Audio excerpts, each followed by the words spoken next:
এই পরিবারটা একটা ফুটন্ত গোলাপের মতো ছিল, কত সুন্দর হাসি।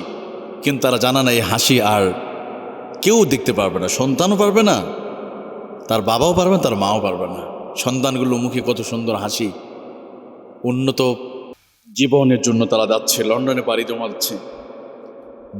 সন্তানদের মা ডাক্তার, বাবা ডাক্তার, একটু উন্নত রাষ্ট্রে যাচ্ছে। কিন্তু তাদের জীবনের শেষ সফর ছিল এটাই, মাত্র 8 মিনিটের মাথায় মাঝ আকাশেই বিমানটা ধ্বংস হয়। একটা পুরো পরিবার মেসাকার, পুরো পরিবারটা ধ্বংস হয়ে গেছে। এ সন্তান আর কোনো দিনে হাসবে না। আজকে এটা কি শুধু তাদের জীবনেই হবে আর অন্য কারো ক্ষেত্রে হবে না? আমাদের ক্ষেত্রেও হতে পারে। আমাদের জীবনে এমন একটা সময় চলে আসতে পারে, অথচ আমরা এই দুনিয়াতে আমরা নানা অন্যায় করে বেড়াই, অহংকার করে বেড়াই পৃথিবীতে। আমরা অবৈধভাবে সম্পদ অর্জন করার জন্য আমরা ক্ষমতার অপব্যবহার করে মানুষের উপর জুলুম নির্যাতন করি। কিন্তু দিন শেষে ওই 3.5 হাত কবরে সবাইকে যাওয়া লাগবে। যে মাজলুম তাকেও যেতে হবে, যে জালেম তাকেও যাওয়া লাগবে। তাকান এই পরিবারটার দিকে, কত সুন্দর হাসি খুশি ছিল। আপনি আপনার সন্তানকে দিয়ে একটু কল্পনা করেন তো, নিজের সন্তানকে দিয়ে, নিজের স্ত্রীকে দিয়ে কল্পনা করেন যে আপনি আপনার সন্তান কিনে একটা যাচ্ছিলেন, তো একসাথে সবাই মারা গেলেন, কেমন লাগবে?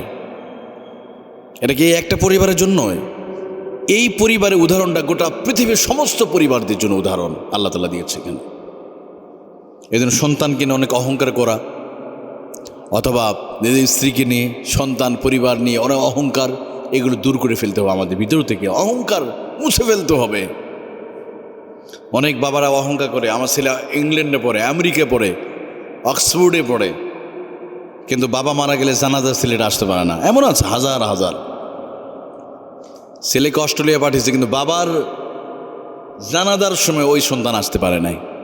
কী লাভ হলো এই বিদেশে পাঠিয়ে দিয়া, যে বাবার শেষ জানাজার সময় যে সন্তানটা দোয়া করতে পারলো না? কী লাভ হলো? এই জন্য অহংকার, অথবা পৃথিবীতে একটু থাকার জন্য আপনি অন্যায়ভাবে অর্থ আত্মসাৎ করতে হবে, ক্ষমতার অপব্যবহার করতে হবে নয়। আপনাকে 3 হাত কবরে যাওয়া লাগবে, 3.5 হাত কবরে। মৃত্যু আপনার পিছে প্রতিটা মুহূর্তে। আপনি যখন শিশু ছিলেন তখনও মালাকুল মউত আপনার পাশে দাঁড়িয়ে। আপনি কিশোর হলেন, কৈশোর, তখনও মালাকুল মউত আপনার পাশে দাঁড়িয়ে। আপনি যৌবনে পদার্পণ করলেন, মালাকুল মউত তখনও দাঁড়িয়ে আছে, বান্দা তুমি যৌবনের সেই উদ্ধত আচরণ করে তুমি তোমার যৌবনকে ধ্বংস করো না, মালাকুল মউত তোমার পাশে আছে। কিন্তু আবার পৌরত্ব পেলেন, এরপর আবার বার্ধক্য দিকে যাচ্ছেন, মালাকুল মউত যে কোনো সময় শেষ করে দেবে। এই জন্য আল্লাহ রাব্বুল আলামিন বলেন, ইযা জাআ আজালুহুম লা ইস্তাখিরুনা সাআতাও ওয়া লা ইস্তাকদিমুন। জাআ আজালুহুম, আল্লাহ তাআলা বলেন মৃত্যু নির্ধারিত, 1 সেকেন্ড আগ মিস করা হবে না, 1 সেকেন্ডের জন্য কারো সময় দেওয়া হবে না, দেরি করা হবে না। অতএব এই জীবন নিয়ে এত বেশি আশা বাদ দাও। এই জীবন নিয়ে এত বেশি আশা করার দরকার নাই। যা পেয়েছি এটাতে শুকরিয়া আদায় করা।